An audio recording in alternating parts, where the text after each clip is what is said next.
Namaskaram, everyone. So today is a special video because it's Narasimha Jayanti. This is the day when Narasimha is said to have emerged out of the pillar in Hiranyakashipu's palace. And so on this day, I want to share a story about this Azerbaijani grandmother and ISKCON devotee who sets such a beautiful and deep example of bhakti. And of course, this is also a story of Narasimha. I did not believe this story as I was reading it, and because ISKCON is a bhakti path, I kind of figured that it is some flight of devotional fancy. Maybe they're exaggerating it or something like that. But then I came to some pictures of this Azerbaijani Amma. And then I even saw a video from some other person on YouTube. And then I came across newspaper coverage.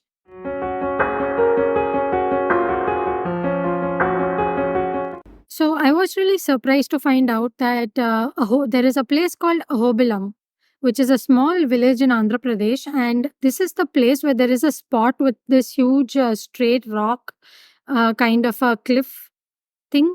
And this place is considered to be the pillar. A very very long time ago, this would be a pillar of Hiranyakashipu's palace, and this is where Narasimha is said to have emerged. Naturally, there are some very powerful Narasimha temples in the area, and there is a whole pilgrimage route. However, it has kind of been forgotten over the many years, and not a lot of pilgrims go there. There's barely any infrastructure. It's all pretty wild from my understanding. A few years back, this changed. In fact, the government was so inspired by this Azerbaijani grandmother that they actually brought in some infrastructural improvements.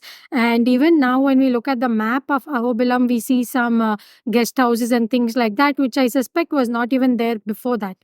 So this Azerbaijani grandmother was renamed as Ma Padasevanam by one of the ISKCON mentors. And you might be wondering, how did she actually help Ahobilam if she was in Azerbaijan, which she was? You might think maybe she did some online fundraising or online awareness campaign, but it was neither of this. The tale is actually a lot more unbelievable. So let's start from the beginning. This Amma was in Baku, which is the capital of Azerbaijan, and she came across an ISKCON Gita. She was really inspired and immersed into this Gita so much so that she even started explaining the Gita to a lot of other fellow Azerbaijanis. She started frequenting the Baku ISKCON center, and later she gave a huge donation. So she even got a room to stay over there, and perpetually she just shifted and she planned to spend her whole life over there. Her life was devoted in the worship of Krishna or Gopalji, and she was quite eccentric in her ways, to the extent that she would say that Krishna would love some of the new toys, so she would play with the Krishna doll with new toys, and even speak to Krishna in a very intimate way. And so a lot of the fellow ISKCON devotees sometimes even got exasperated as to how she could talk to God in such an intimate fashion. While I was reading all this, I was not really sure about what to think of her, because there was no clarity. Like, she could be someone little crazy, or she could just maybe be a devotee also. When she was 74 years of age, she found out about this place called Ahobilam through a documentary. Despite being such a powerful Narsimha Kshetra and having 9 powerful temples for different forms of Narsimha, it was a wild area with very few pilgrims and caretakers. Once a week, a pujari from a Ahobilam village would basically take a tour and do the worship in all of these temples. Rest of the days, there was not any worship taking place.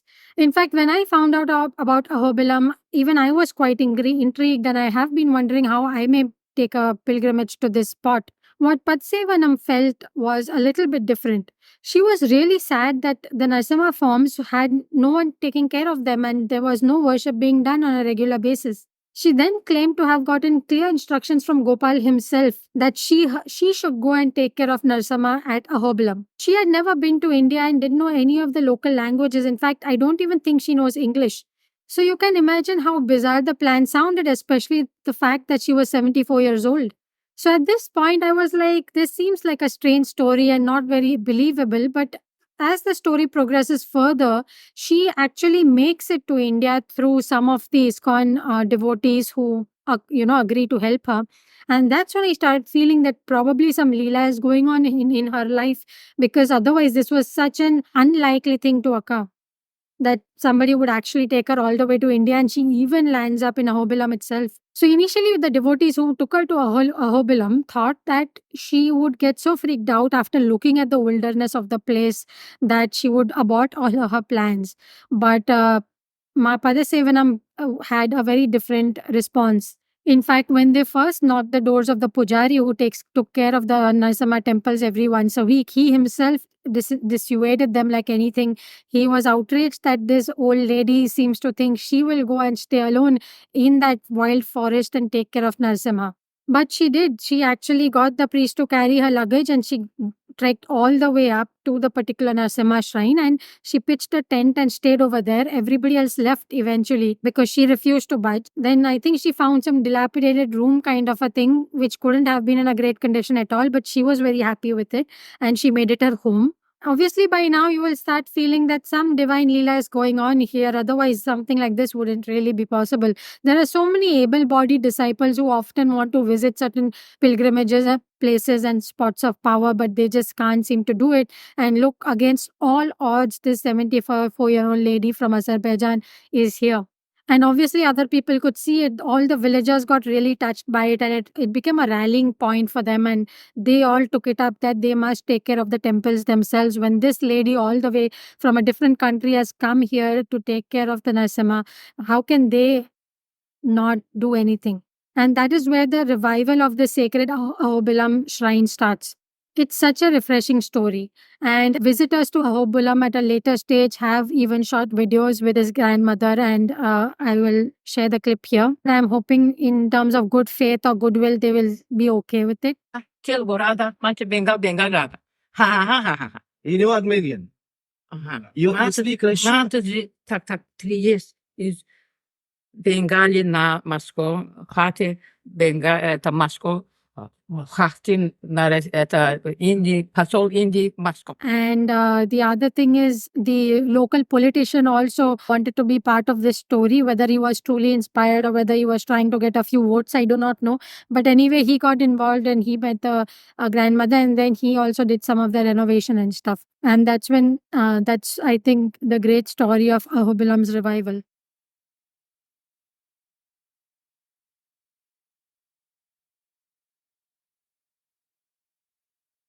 And for me, this was really amazing because if you've been following my community status post, you will realize that during the March of 2024, just a few months ago, the Holi festival took place. And when the Holi bonfire was happening, and I realized that the Holi bonfire is associated with Narasimha's story, that is, it is associated with Prahlad and Holika. So I was wondering that how come the Holi festival, there is no iconography for Narasimha in any way? And that's when some kind of bhakti ras happened within me, and I started researching into Narasimha. While I was researching itself, I was a little feeling so wondrous because I was like, see, I do not have anything to do with Narasimha, is how I felt. It's just all of a sudden this bhakti started within me and I started researching. Because, through Isha, I'm usually involved with all the Shiva bhakti, and all the chants and all are all Shiva related. As my own birth religion, I'm a Jain.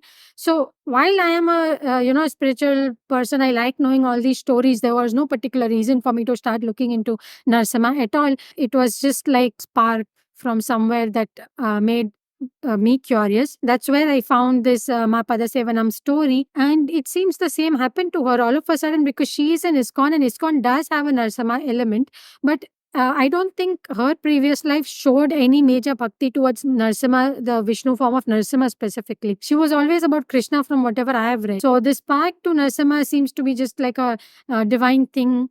And maybe that explains why Narasimha worship is so much prevalent even today. Because when I started researching about Narasimha, I started realizing there's still so much about this Vishnu avatar, so many powerful temples and devotees and all that stuff. So I was wondering, because even if we take the progression of Vishnu avatars that have taken place, then the Krishna and Rama are the most recent ones, and naturally they have this huge bhakti across the country and the world. So why Narasimha? Of course, all the other avatars also have not been forgotten. I understand that. And so maybe if I was to research more about each of them, I would find that each of them are being worshipped in that this much of volume as I have found for Narasimha himself. And at least from the ISKCON stories that I've been reading up, because one of the biggest Narasimha temples is coming up in Mayapur, which is the ISKCON headquarter. And the story of that temple and that Murti itself has been pretty powerful story to read. Again, as because especially for Bhakti parts, I always have this question mark about how much of it is genuine happenings or it's little, how much of devotional fancies have been added to it. I am not trying to be disrespectful. I just feel it's a quality of bhakti, that your emotions are just going and little things may make people weep and all, but for rational person that those events may not seem much, but the stories of Narasimha that are coming out are pretty powerful.